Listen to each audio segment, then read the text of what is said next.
Corruption, Your Excellency, is corruption, whether it is at national level or county level. I want to call upon even the ODM leaders.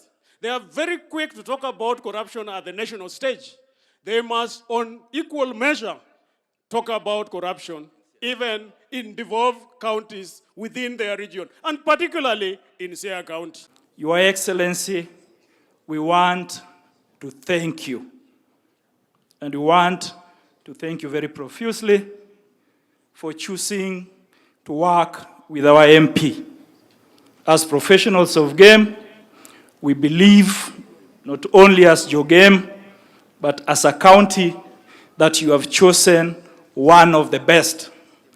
Your Excellency. Mheshimiwa Rais, endelea kushikanisha watu wa Kenya. Sisi tukiwa kule pande ile ingine ya mlima Kenya, tuko nyuma yako ukiendelea kufanya kazi na kuunganisha watu wote.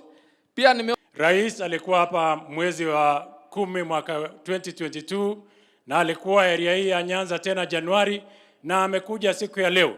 Hiyo ni dhihirisho kwamba zile miradi zote ambazo amezilaunch yeye mwenyewe anazifuatilia ili aone taifa lote inaweza kuendelea juu kwa maendeleo.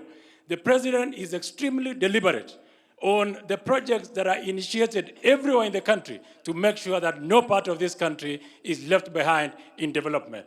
You, the people of Nyanza, you don't need anyone to do that. You don't need a kingpin. You need President William Samoei Ruto to develop this region. Mimi nataka nichukue nafasi hii ya kipekee kumpongeza rais sana kufika hii sehemu ya game.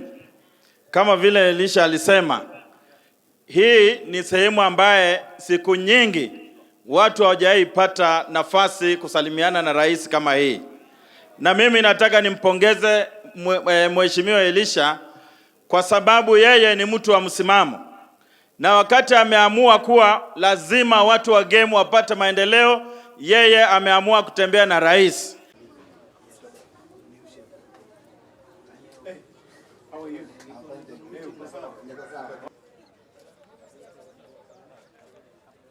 Yeah, they are much larger. The one we have ordered there.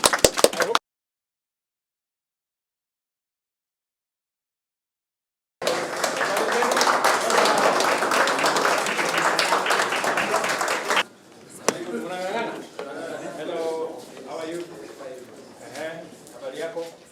Very good. Hello, how are you? Community leaders, some of them are young people, some are graduates who are a lot. We can now do content writing, we can transcribe, and we can also do data entry. It has been a privilege to be here. To get the other opportunity and a seat that is available. There's a lot of argument about things, but you are evidence. Sasa, I think I would also want to thank the G2 team. We want this facility to be 24 hours. It is part of that, and to make sure that you mentor others to become like you. But if I have a